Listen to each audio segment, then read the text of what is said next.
It's a mouth-opening, amazing experience. It just took the air out of me because, you know, I never expected that. It was meant to be. God was smiling down on me, I believe.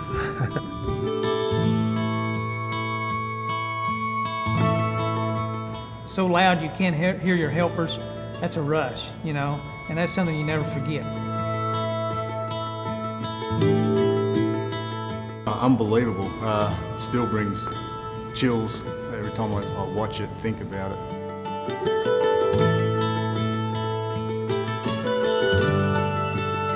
The people, the crowd, and just all the people wanted me to win. That's what they wanted that night, and there's no other feeling like that.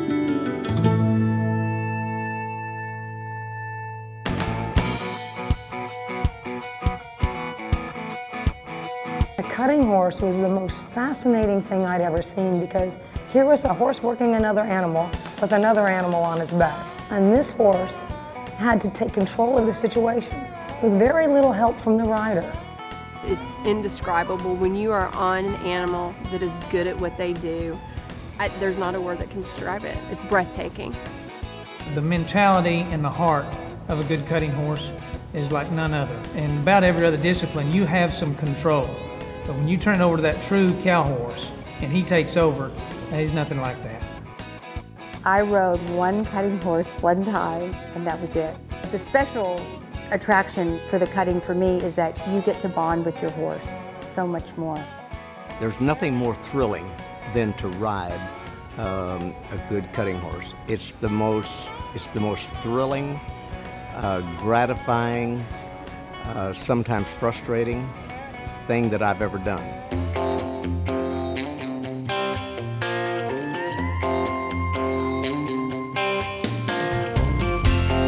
In 1961, started the beginning of the efforts for the Futurities.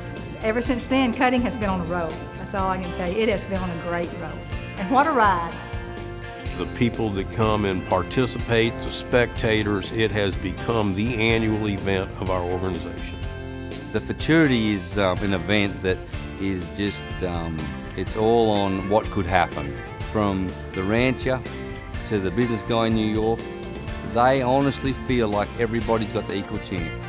And I think that's what makes the Futurity what the Futurity is.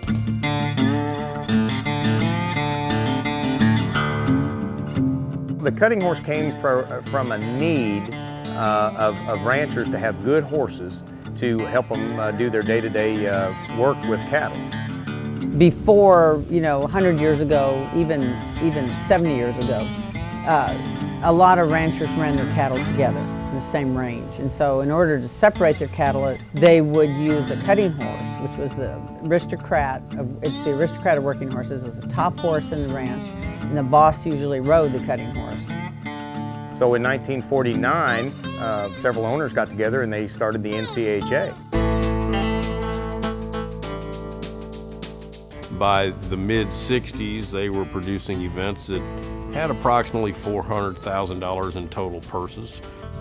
Fast forward to 2011, and I'm happy to say that the NCHA pays out over $40 million a year.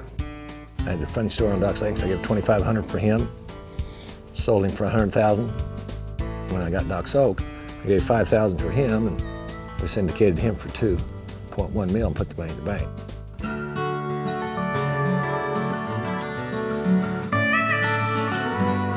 My wife was there, and she loved this horse. I mean, she just kept telling me all fall long, this horse is going to change your life. We had cutting horses from the time I was about 6 years old. My father's best friend got us into it. I couldn't imagine raising my kids in any other lifestyle. Cutting is a terrific family sport. It is a Christian-based sport. My dad was a great horseman. My brother was who taught me most of what I know. My wife is a slave driver. She's a workaholic. She keeps everything in line. What I have to do is ride horses. Without the family, I probably wouldn't be as successful as we have been. It's a family sport. I mean, that's how you keep the family close and everybody grows up together.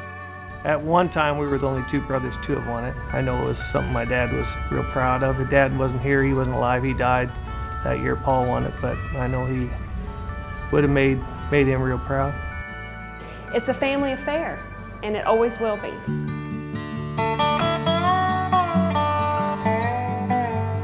It's a 7-day-a-week job, and probably, if you're honest, it's a good 12 hours every day.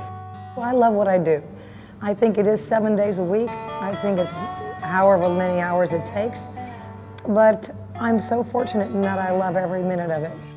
To ride cutting horses every day from daylight till dark, or however long I have to work horses, or when it's 110 out, or when it's -10 out, you have to love it or you wouldn't do it.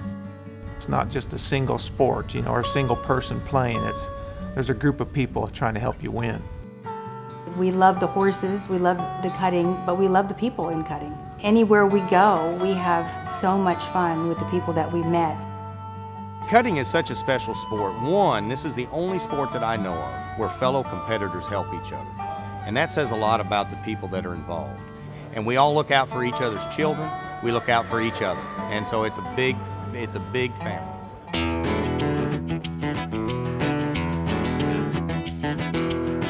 I got involved basically about 1990. I was playing with the Cardinals back in 85 through 89, and then Plan B free agency moved me over here to Dallas, and the people that we lived by up by Sanger, Texas, they had cutting horses, and that was when I first got on a cutting horse.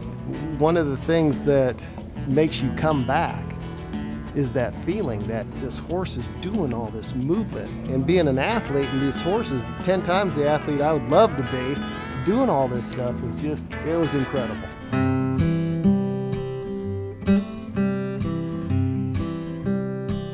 When I used to work him before the Futurity, I could actually feel him thinking.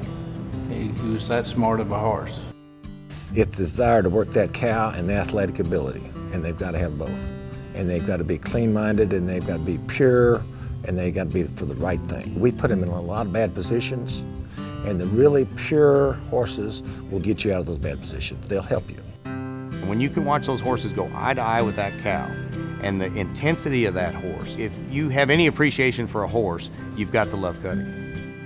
I was just almost awestruck with the mentality of that horse, how he could outthink that cow. I thought that horse is actually smarter than I am about this cow.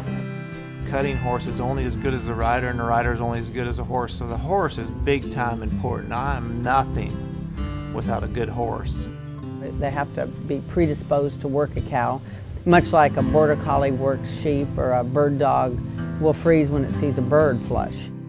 You can't make a cutting horse do what it does. The horses that are in the top of our field, they have to love what they do. Smart Little Lena was a very unique individual. He was a horse that fascinated the crowd. He lived to be 31 years of age, and he was just like a member of our family. My horse was really good. After we won the Futurity, it was like he knew he was a champion. After that night, he just thought he was a little better than everybody else.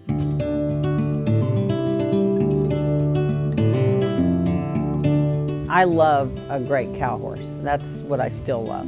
And so my heroes were first and foremost probably Buster Welch, because that's what he epitomized.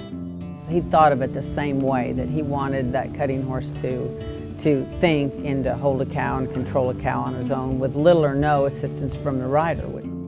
Buster Welch and Shorty Freeman are probably the two that I learned the most from, and I learned it from them by watching. Being able to meet Buster Welch and just, marvel at his ability, what he could do with a horse.